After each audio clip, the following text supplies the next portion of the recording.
आणि महाराष्ट्राच्या अर्ध्या भागामध्ये अजूनही पाऊस पडलेला नाही। दुबार तिबार पेरणी शेतकऱ्यांना करावी लागली। अतिवृष्टीमुळे जे होतं नव्हतं तेही खरडून वाहून गेलं आणि सरकार जसं महाराष्ट्रात अर्ध्या भागात पाऊस आणि अर्ध्या भागात कोरडा, तसंच कोरडा आणि जसं पावसासारख्या घोषणा करण्याच्या शिवाय दुसरं काहीच करत नाही। आम्ही सरकारला सांगितले की सरसकट मदत केली पाहिजे। आज सरकार सर्वेच्या नावाने त्यामध्ये एक प्रकारचा शेतकऱ्यांवर आणि गरिबावर अन्याय करण्याचा प्रयत्न करतोय। महाराष्ट्राची उपराजधानी नागपूरमध्ये तर आज अनेक घरामध्ये पाणी घुसलं, अनेक धान्य खराब झालं, पण सरकारने मग सांगितलं की आम्ही मदत करतोय। मदतीच्या नावानं खऱ्या अर्थानं घोषणा या पद्धतीच्या होणं म्हणजे ज्या जखमा झाल्या त्याला मीठ चोळण्याचं पाप हे सरकार करते आहे। आम्ही सरकारला सांगितले की तातडीनं मदत झाली पाहिजे। त्यांना कॅम्पमध्ये नेऊन त्यांना 2 टाइमचं जेवायची व्यवस्था केली पाहिजे। तिबार पेरणी झाली त्या ठिकाणी शेतकऱ्यांना तातडीनं भरीव मदत सरकार म्हणतं की आम्ही 10,000 रुपये करू। खऱ्या अर्थानं खत, बियाणं आणि मशागत, कारण की मशागतला डिझेल जे महाग करून ठेवलं नरेंद्र मोदीच्या सरकारने, त्यामुळे मोठ्या प्रमाणात खर्च येतो आणि एकदा शेतीचा हंगाम गेला तर ते फसल येत नाही। त्यामुळे त्याचं वर्षभराच्या पिकाचं नुकसान होतं। त्याचं 5 वर्षाचं त्याला कर्जामध्ये जावं लागतं आणि म्हणून सरकारने झालेल्या नुकसानीच्या प्रमाणे मदत करावी ही भूमिका काँग्रेस पक्षाने विधानसभेत मांडली। जी घरं वाहून गेलीत आणि जे घरं आता खचलीत त्यांना जे आपण घरकुलं बांधून देतो त्या घरकुलांच्या योजनेमधून, कारण की केंद्राच्या घरकुल योजनेमध्ये आपण सगळ्यांना घरकुल देऊ शकत नाही। नरेंद्र मोदीजी घोषणा करू शकतात, त्यांनी सांगितलं की 2022 पर्यंत या देशातल्या प्रत्येकांना आम्ही घरं बांधून देऊ, कोणीही बिना घरातला राहणार नाही, हे 2022 मध्ये सांगितलं। त्याची डेडलाईन दिली। आता आपण 2023 मध्ये आहोत, अजूनही आपल्या राज्यामध्ये असंख्य लोकांना आम्ही घरं देऊ शकलो नाही। कधी जातीच्या नावानं, कधी धर्माच्या नावानं त्याला घरकुल मिळत नाही अशी परिस्थिती आपण पाहतोय। त्यामुळे या नैसर्गिक आपत्तीमध्ये ज्या गरिबांची घरं वाहून गेली, पडण्याच्या स्थितीत असेल, त्यांनाही सुद्धा या घरकुल योजनेमध्ये घरकुल द्यावेत, घरं द्यावीत ही मागणी काँग्रेस पक्षाने केलेली आहे। जे पानटपरीवाले असतात, ज्यांचं खऱ्या अर्थानं जे रेकॉर्डेड नसतात, चहाचे दुकानं असतात, त्यांचंही नुकसान झालेलं आहे, त्यालाही मदत करायची भूमिका आम्ही मांडलेली आहे। पण सरकार घोषणेशिवाय दुसरं काहीच करत नाही आणि हे त्याच्यामुळे राज्यामध्ये आत्महत्याचं प्रमाण वाढलं। आज आता विधानसभेमध्ये राज्यामध्ये जवळपास 15,000 महिला ज्या बेपत्ता झाल्यात, तरुण मुली बेपत्ता झाल्यात, त्याबद्दलही सरकार उत्तर द्यायला तयार नाही। हे सावित्रीबाई फुल्यांचा महाराष्ट्र आहे। या महाराष्ट्रामध्ये महिलांचा अपमान, महिला बेपत्ता होणं या पद्धतीची जी स्थिती आहे ती भयावह आहे। आज आपण पाहिलं की प्रश्नोत्तर तासामध्ये सावित्रीबाई फुलेंच्या नावाने एका हिंदू नावाच्या संघटनेने अक्षरशः त्यांच्यावर खूप सारं सोशल मीडियावर टाकलं होतं, पण अजूनपर्यंत ते गुन्हेगार पकडले गेले नाहीत। पण एखाद्या सत्तेमधल्या मंत्र्याच्या घरातल्या कोणाला काही झालं तर तातडीनं त्या गुन्हेगाराला पकडून आणलं जातं, ही परिस्थिती आहे। आणि म्हणून महापुरुषांचा अवमान अशा परिस्थितीची ही परिस्थिती आज महाराष्ट्रामध्ये निर्माण झालेली आहे। सरकार सगळ्या विषयावर फेल झालेलं सरकार हे ईडीएचं आपण महाराष्ट्रामध्ये पाहतोय। नाना भाऊ, एकीकडे मोठ्या प्रमाणात पाऊस पडत आहे तर दुसरीकडे सरकार जे आहे ते राज्यपालांचे 12 आमदार नियुक्तीच्या गती कामाला लागला आहे. 12 आमदारांची वाटणी पण झाली आहे. फॉर्म्युला पण त्यांनी ठरवला आहे. हे हिस्से वाटणीचं सरकार आहे. मलाई कुठं मिळतं आणि त्या मलाईच्या आधारावरच आपला गवगवा कसा करायचा हे या ईडीए सरकारचं, भाजप प्रणित सरकारचं काम आहे. राज्याच्या जनतेवर काल पण विधानसभेमध्ये आम्ही सांगितलं की तुम्ही श्वेतपत्रिका जाहीर करा. या राज्याच्या जनतेवर आपण किती कर्ज लादलं आणि या पैशाचं आपण काय केलं, त्याची काय उधळपट्टी केली, हे माहिती आपण दिली पाहिजे. पण हे सरकार ते देणार नाही. हे सत्तेच्या भरोशावर हे मलाई खाणारं, लोकांवर, राज्याच्या लोकांवर कर्ज लादणारं हे सरकार आहे. त्यामुळे विधान परिषदेच्या राज्यपाल कोट्याच्या जे आमदार त्या ठिकाणी येणार आहेत त्याच्यामध्ये वाटणीचा, कारण हे वाटणीवालं सरकार आहे आणि ते वाटणीच करत बसतील.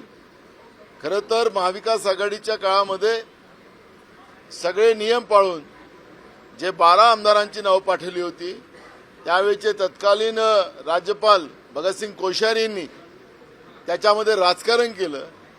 राज्यपालाच्या संविधानिक खुर्चीवर बसून त्या ठिकाणी बसवलेल्या व्यक्तीकडून भाजप कसं राजकारण करतंय हे महाराष्ट्राच्या इतिहासामध्ये पहिल्यांदा घटना झाली आणि त्या संविधानिक व्यवस्थेला काळीमा फासण्याचं पाप भाजपने केलं हे आपण पाहतोय.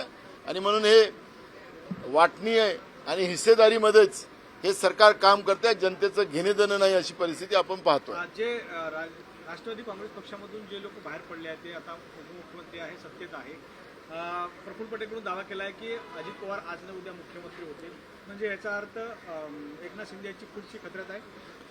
बरोबर आहे ना. हे 3 तिघाडा काम बिघाड आहे. आता आपण पाहतोय की जे सगळ्या गटाचे जे आमदार आहेत, बीजेपी असतील तर फडणवीसाचं गुणगान गातात, शिंदे असतील तर शिंदे गटाचे लोक गुणगान गातात शिंदेचं, आणि इकडे अजित पवारांच्या गटाचे असेल तर अजित पवार मुख्यमंत्री झाला पाहिजे. वर्षा बंगल्याच्या समोर बोर्ड लावून टाकला त्यांनी की भावी मुख्यमंत्री म्हणून. तर ही जी मजल राष्ट्रवादी फुटीर गटाने मांडलेली आहे आणि त्याचे नेते ते प्रफुल्ल पटेल आहेत, तर स्वाभाविक आहे की फुटीर गटाला वाटतं की आपल्या हातातच आता राज्य आलं पाहिजे. खऱ्या अर्थानं जनतेने जो कोल दिलेला होता त्या कोलचं विचार करण्याची गरज होती. पण या पद्धतीचं असंविधानिक आणि अनैसर्गिक महायुतीचं सरकार बनवून ज्या पद्धतीनं राष्ट्रवादीच्या फुटीर गटांनी जे महाराष्ट्रातल्या राजकारणाला गढूळ करण्याचं पाप केलं त्याचं उत्तर यांना जनतेला द्यावं लागेल. आणि जनता यांना पुढच्या काळात निवडणुकीची वाट पाहत आहे. जनता भाजपला सत्तेच्या बाहेर केव्हा आम्ही करतो आणि त्यांच्याबरोबर गेलेल्या लोकांना सत्तेच्या बाहेर केव्हा करतो ही चिंता आता लोकांच्या बाहेर आहे आणि निवडणुकीची वाट पाहत आहे.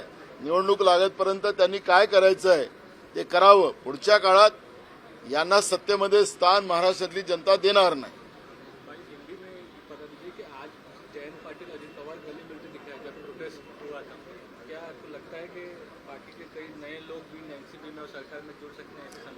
देखो, उनके पार्टी के बारे में हम लोगों ने बहुत ज़्यादा वक्तव्य करने की जरूरत नहीं है. उनकी पार्टी क्या कर रही है क्या नहीं कर रही है, हमारे साथ शरद पवार जी साहब है, उसका जवाब वो देंगे. क्योंकि हम उनके पार्टी में अंतर्गत क्या चल रहा है उसके विषय में हमें कुछ बोलने की जरूरत नहीं है. देश और राज्य में महिलाओं को लेकर अपराध बढ़ गए हैं, उस पर क्या कहना चाहेंगे? कहीं ना कहीं महिलाओं की सुरक्षा को लेकर एक प्रश्न चिन्ह खड़ा है. देखो, महाराष्ट्र एक ऐसा स्टेट है कि यहाँ पर शाहू फुले अम्बेडकर विचारधारा को बहुत बड़ा सम्मान किया जाता है और ये विचार ही महिलाओं का सम्मान होता है. तो महाराष्ट्र में जब से फडणवीस सरकार 2014 में आई तब से महिलाओं की बेपत्ता होने की संख्या बढ़ गई. अब उसका आंकड़ा 15,000 के ऊपर चले गया. पुलिस आज तक भी ये महिलाओं के बारे में पता नहीं कर सके. अभी इसका जवाब आएगा तो मैं अभी से उनका जवाब बताता हूं कि नहीं वो अपने सहमति से चले गए, वो यहाँ पर है, वो ऐसे हैं, हमारे सरकार में कम हुए, तुम्हारे सरकार में हुए, इस तरह का आरोप प्रत्यारोप सत्ता में बैठे हुए फडणवीस करेंगे। इसमें तुमको आज से जवाब उनका मैं देता हूं। कल भी आपने देखा होगा कि हमने एक सवाल में उनको पूछा था, आदिवासी जो महिला का जो प्रेगनेंसी के समय में उनका मृत्यु हुआ इगतपुरी में, तो उसमें कहा कि आपके जमाने में पुलिया क्यों नहीं बनाया। तो मूल सब्जेक्ट है कि 10 साल की सरकार तुम्हारी हुई, कांग्रेस ने इस देश में जहां सुई नहीं बनती थी वहां सुई से रैकेट तक बनाया, जहां कॉलेज नहीं थे, मेडिकल कॉलेज नहीं थे, इंजीनियरिंग कॉलेज नहीं थे, रास्ते नहीं थे, दवाखाने नहीं थे, तो ये सब कांग्रेस ने बनाया। लेकिन आप लोगों ने 10 साल में देश को बेचकर देश चलाने का काम आपने किया। आज प्रधानमंत्री कहते हैं कि मुझे तीसरी बार चुन के दो तो मैं देश को दुनिया का सबसे आर्थिक देश बनाऊंगा। अब बेच के क्या बचा रखा है जो कांग्रेस ने इस देश को देश की जनता के लिए कमा के रखा था, उसको बेचकर ये देश चला रहे हैं। तो नरेंद्र मोदी जी, अब तुमसे कोई उम्मीद रही नहीं और जनता आपको समझ चुकी है। अब तुम कितना भी लोगों को दावे करे, सपने दिखाए, अब इंडिया के लोग, भारत के लोग अब आपको मानने वाले नहीं है। आपको सत्ता के बाहर करे बगैर देश की जनता अब शांत नहीं बैठेगी। आज एक डेलीगेशन आदिवासी रिप्रेजेंटेटिव्स का नरहरि झिरवाल, बाकी एमएलए एमपीज, आदिवासी एमपी जाकर राज्यपाल से मिले। जो मणिपुर की घटना हुई है उसमें सख्त से सख्त कार्रवाई की मांग की, क्या कहेंगे? सही में तो अब उन्हें कार्रवाई करेंगे, कौन करेगा?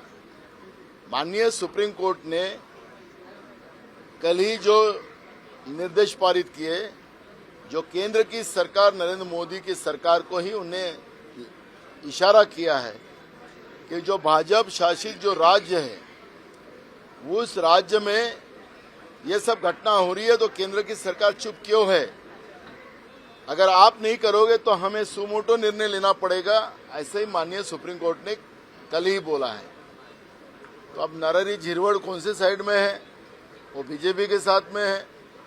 तो अब केंद्र की सरकार इस पे और बीजेपी के राज्यों में इसमें दखल नहीं ली जा रही है। तो राज्यपाल महोदय के पास वो कौन से आधार पे गए मुझे पता नहीं है, लेकिन देश में आदिवासी सुरक्षित नहीं है और इसलिए हमारे आदिवासी एमएलए ये स्वाभाविक है कि वो राज्यपाल महोदय के पास गए कि आदिवासियों को जिस तरह से आपस में लड़ाकर मारा जा रहा है। आपने देखा होगा कि जो रायगढ़ में घटना हुई, पूरा आदिवासी गांव के पूरे लोग पहाड़ों के नीचे आके उनका मृत्यु हुआ है। आपने कल ही देखा होगा इगतपुरी में एक आदिवासी प्रेग्नेंट महिला का मृत्यु हुआ। ये सरकार की असफलता है जिसमें आज आदिवासी असुरक्षित मानते हैं और आदिवासी को बीजेपी वनवासी बोलते हैं। तो वनवासी का अर्थ यही होता है कि वो इस व्यवस्था के दूर है और कांग्रेस ने हमेशा आदिवासी को, क्योंकि वो मूल भारतीय है और उनको जस्टिस मिलना चाहिए और ये हमेशा कांग्रेस ने भूमिका रखी। और आज नरेंद्र मोदी की सरकार में पूरे देश में आदिवासी असुरक्षित है और इसलिए नरहरि झिरवाल जो हमारे विधानसभा के उपाध्यक्ष, उनके नेतृत्व में जो आदिवासी एमएलए गए हैं, तो स्वाभाविक है कि देश में आदिवासी संकट में है। जहाँ केंद्र में पार्लियामेंट में चर्चा ही नहीं हो पा रही, वहाँ नरहरि झिरवाल जाके मणिपुर के बारे में भी कहते हैं, तो कहीं ना कहीं शंका पैदा होती है कि नरहरि झिरवाल का ये स्टैंड कैसे? मैंने वही कहा कि आदिवासी असुरक्षित हो गए नरेंद्र मोदी की सरकार के।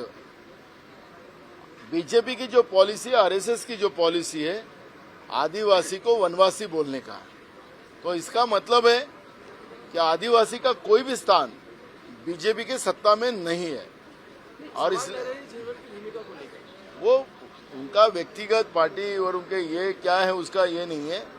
पूरे देश के आदिवासी बीजेपी के राज में असुरक्षित हुए और स्वाभाविक है कि आदिवासी के नेतृत्व करने वाले लोग यूनाइटेड होंगे और आदिवासी के अधिकार की लड़ाई लड़ेंगे। प्रधानमंत्री मोदी ने अपना स्टैंड जो है पार्लियामेंट में मणिपुर के विषय पे क्लियर नहीं किया। वही दूसरी ओर नो कॉन्फिडेंस मोशन भी जो है अपोजिशन द्वारा लाया गया है। क्या लगता है प्रधानमंत्री मोदी कब अपना जवाब जो है देखो देना ही पड़ेगा।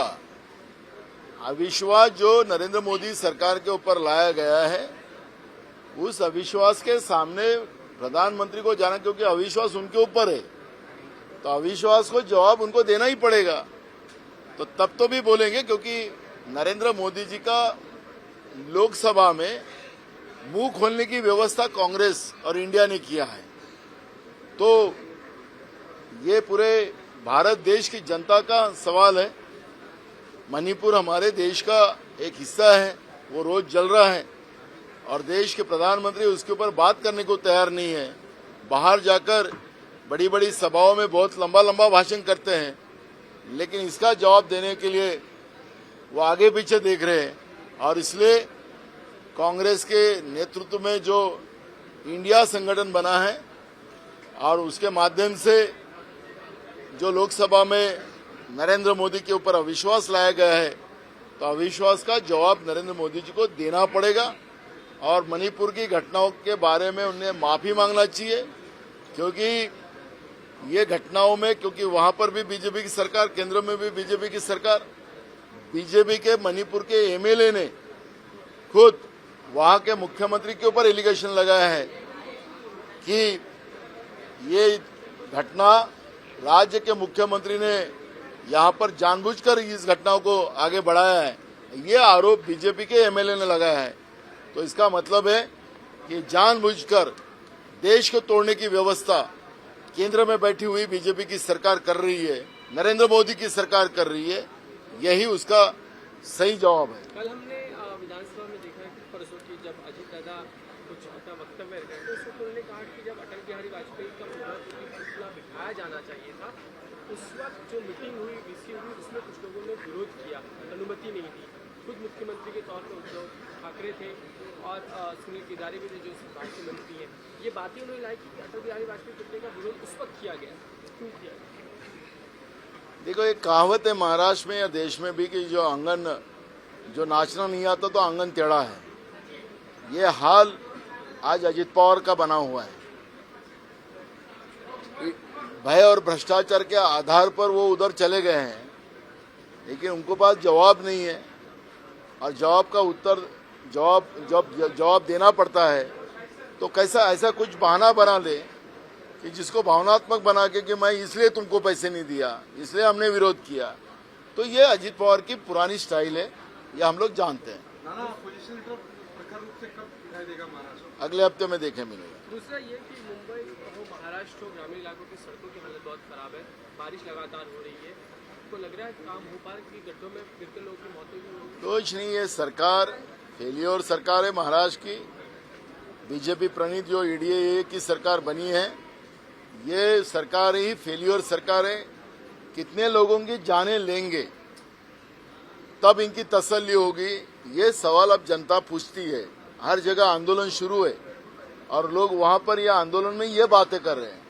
ये तो आम आदमी इसमें ये भावना रखता है। हम तो अपोजिशन में, तो हमने अगर कोई बात बोले तो राजकारण है, लेकिन जब सामान्य जनता इस बात को इस तरह से दोहरा रही है, तो राज्य की सरकार हर मुद्दे पे फेल हो चुकी है। मैं इतने साल, गए 30 साल से एमएलए हूं, मैंने कभी भी इस बारिश के जो सेशन मुंबई में चलता है, उस समय में मुंबई में इतने मोर्चे आते थे नहीं देखा। आज सबसे ज्यादा इस साल मोर्चे आए, महिलाओं के मोर्चे। आज भी पूरा मैदान भरा हुआ है, आजाद मैदान। तो ये सरकार का ये फेलियर है और सरकार जनता के इस दरबार में पूरी फेल हुई सरकार महाराष्ट्र में चल रही है। देश विदेशातील प्रत्येक घडामोडींचे लाईव्ह अपडेट मिळवण्यासाठी आता साम टीव्हीच्या सर्व सोशल मीडिया प्लॅटफॉर्मला लाईक, फॉलो आणि सबस्क्राईब करा। तसंच सर्व नोटिफिकेशनसाठी बेल आयकॉन प्रेस करायला विसरू नका।